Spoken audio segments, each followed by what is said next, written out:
My mom let her abusive boyfriend ruin our childhood and lost custody because of it. Now 5 years later, she wants us to do family therapy together so we can heal and be a family again. Posted by you/Pure Clown Energy. Hello all, I, 23F, am in a bit of a pickle, and currently, the majority of my family is against me. My mother, 41F, has 6 kids in total, myself, my sisters, 22F, 19F, 17F, 16F, and my brother, 23M. Growing up was pretty much hell for all of us. My mother never had a good track record of picking good men, and many times, my siblings and I witnessed her boyfriends beating or berating her. Her second boyfriend would often hit us when we were younger as well. There's a lot more to it, but then this post would be very long. However, about 5 years ago, my mother lost custody of my 3 younger sisters due to SA from her most recent ex-boyfriend. We didn't want our sisters in foster care, so my brother and I begged our grandmother to take them in until we could come up with a plan or take custody ourselves. Dramatic, I know, but in my eyes, it has always been my siblings and me against the world. My grandmother, the saint she is, took my sisters in and told my brother and me not to worry about getting custody because we should be focusing on our lives in college. While we were hesitant at first, we decided to head off to college to build up some stability. I ended up dropping out of college because I couldn't afford the tuition, but my brother graduated last year.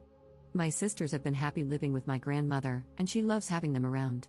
She always says she gets to see her grandbabies every day, and it's a blessing.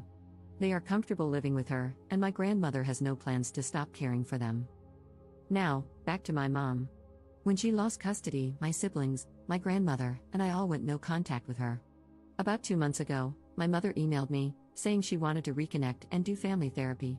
At first, I didn't mention it to my siblings because, in a sense, I felt like I was protecting them. However, she sent me a second email the following month, explaining that she had broken up with her boyfriend and really missed us. She wanted to do family therapy because she had a lot of built-up pain, and she knew we probably did as well.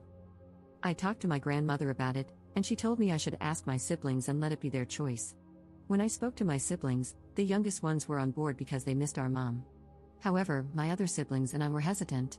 But for the sake of my younger siblings, I responded to my mom, and we set up a time to meet. About 3 weeks ago, we met at a restaurant. My mother looked exhausted but eager to see us. I declined a hug because I wasn't comfortable with it, and my mother looked pissed. As we caught up, she asked if my younger siblings would consider coming back home and if she could regain custody. My younger siblings seemed unsure, and I could tell they were uncomfortable. I tried to change the subject, but my mom brought it back up. She kept talking about how we could be a family again now that we were older and how she wanted to rebuild what was broken. The rest of the meeting became a blur for me because I mentally checked out. A lot of buried emotions resurfaced, and I shut down. Later that night, I received an email from my mom saying she was really upset that I didn't hug her or say goodbye. She said it was giving a bad impression to my younger siblings and that they might start mistreating her as well. I'm not going to lie, that email filled me with anger because she had a lot of audacity. I didn't respond, but I soon received another email, which was just a confirmation for our first family therapy session. We had the session yesterday. It started with the usual introductory process and familiarization. Later in the session, my mom kept going on about how she did everything she could to protect us, etc. The silence from my siblings and me was loud, and the therapist asked how we felt about what she said. My other siblings stayed quiet. I wasn't planning on speaking either, but then my mom said something that made me snap. She told the therapist that I had told my siblings not to say anything because I wanted to turn them against her and that she had scheduled this session to bring us together, not tear us apart. At that moment, I lost it. I started screaming that she wasn't a good mother and that she did nothing to protect us. She constantly vented to me about her relationships and problems, which led me to internalize her issues as my own. She never protected my brother when her boyfriends beat him for trying to defend her or my sisters.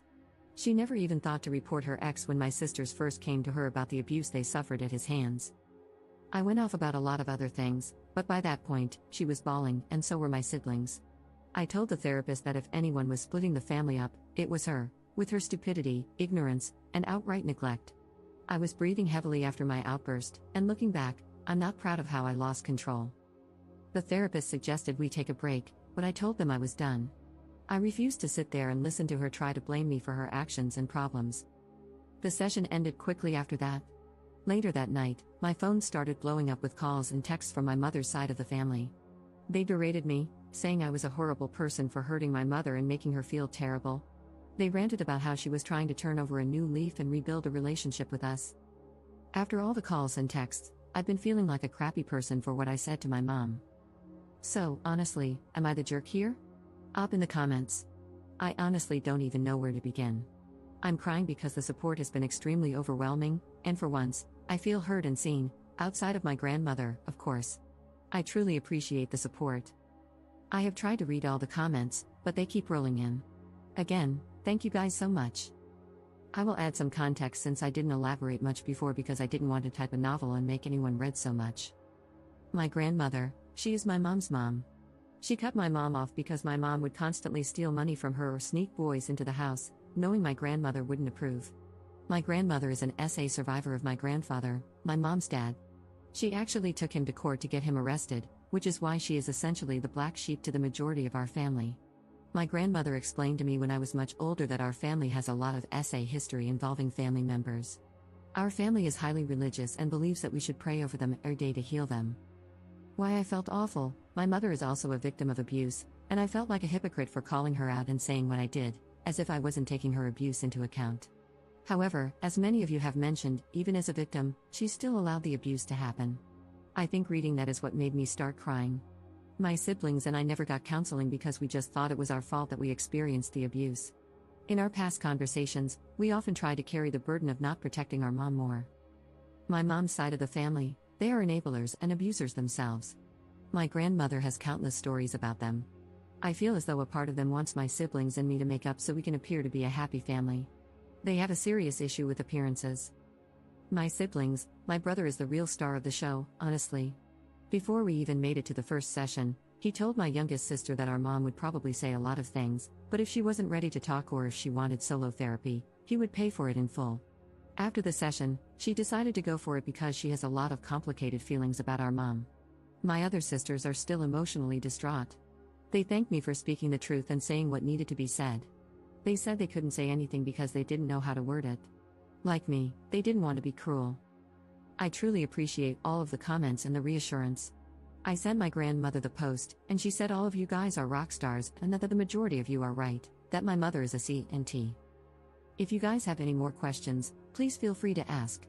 This has been a huge step for me in getting my own therapy because I let a lot of this build up over the years. My tangent to my mom went on for a few minutes before I had to stop because I was so pissed. Update 1 day later. Hey all, update for those who wanted it. Also, heavy abuse trigger warning because I will get emotional and vent a bit later on in this update. If you are a childhood abuse survivor, I wouldn't recommend reading past this since it could possibly be triggering. My siblings and I have decided to go no contact with our mother for good. It was a hard conversation this morning, and I felt like a jerk again. I felt like my outburst persuaded them to make that decision so I wouldn't be upset with them. Yet they reassured me throughout the whole conversation that they didn't like that she didn't even apologize, even when she had the opportunity to. My siblings and I are still struggling with the fact that she won't change, and she probably never will. The driving force for it was the email I got from my mother at 4 a.m. today. I copied and pasted it here. Dear Juju, my nickname when I was younger, I am truly hurt and devastated that you went public with a private matter. Your Auntie May showed me your Reddit post, and yet you continue to try to villainize me. I was going to explain myself further in therapy, but I'm in a new relationship now with a very loving man. He was the main one who encouraged me to extend an olive branch to you all. I was going to surprise you and your siblings in therapy. However, you ruined it. I stayed my distance from you all because, after losing your sisters, it made me realize I couldn't even look at myself in the mirror anymore. It made me realize how much of a worthless piece of crap I was. You calling me a worthless WHRE of a mother was uncalled for. In those relationships, I couldn't just simply walk away. Where would I have gone? What about you guys? Do you not think it ate me up inside every time you cried? Every time I did try to protect you guys, only to get the crap beaten out of me? Being knocked out cold and not knowing if you were safe or not? Did any of that not matter to you? I'm trying to redeem myself while also being a victim, and you simply can't get your own head out of your rear. You bitch and complain about your pain, not realizing I was a victim too, Juju. We all were. I hate to sound harsh, but you're an adult and can hear these things now. I tried my damn hardest to protect you all. For you to crap on all my effort in your rant and call me almost every name in the book in front of our therapist, your siblings, and the blatantly visible disrespect to me? All of it was truly uncalled for. I will not have contact with you until you apologize to me for what you said. You broke my heart, Juju, but Mama still loves you. And me going no contact with you is to show that you can't just hurt someone because you yourself are hurting. I will be over to see your sisters later at my mom's place to talk one-on-one with them. I would appreciate it if you were there to apologize. But if you will not, then I highly ask that you not be there. The email really crushed me. I completely understand that she was a victim as well. Like I also mentioned to a kind Redditor who messaged me last night, she did provide what she could. Yet there were many moments we either went hungry or without some necessities. One of my most embarrassing moments was asking strangers on the street for money so my sisters and I could get pads and tampons. My mom's third boyfriend threw ours out because he didn't believe in periods. That whole ordeal, among others, was so damn humiliating. I got a mixture of anger and sadness when she said she tried her hardest to protect us. Where was that determination when her boyfriends would beat the hell out of me and my older brother because we didn't want them alone with our sisters or touching our younger sisters? Where was she when she heard me getting essayed in the room right next to her and heard me screaming for her? It's just an overwhelming sorrow because, in her eyes, she did her best. But in my eyes, she did absolutely nothing, and I told her as much, and then some, in our session. Like many of you pointed out, she may have been a victim, but she did nothing to protect us. I have to sit with that for the rest of my life? My siblings have to deal with that for the rest of their lives. I have to work through all the damage she caused while she gets to play hero and have her redemption arc? I'm done with her, and I'm happy to know the feeling is mutual according to her. She did call my grandmother this morning during breakfast and demanded that she let her see her kids. My grandmother told her that she could try, but she wasn't coming past the gate unless my sisters wanted her to. My grandmother put her phone on speaker and asked my sisters if they wanted to see her. My youngest sister actually responded this time and said no. And not for a very long time, at the minimum. My mom tried to scream at my grandmother, but I could hear her voice cracking from trying not to cry on the phone. My grandmother told her she could go F herself, not to call her again. After that, the conversation about no contact went into overdrive. My siblings have their own memories of her to account for.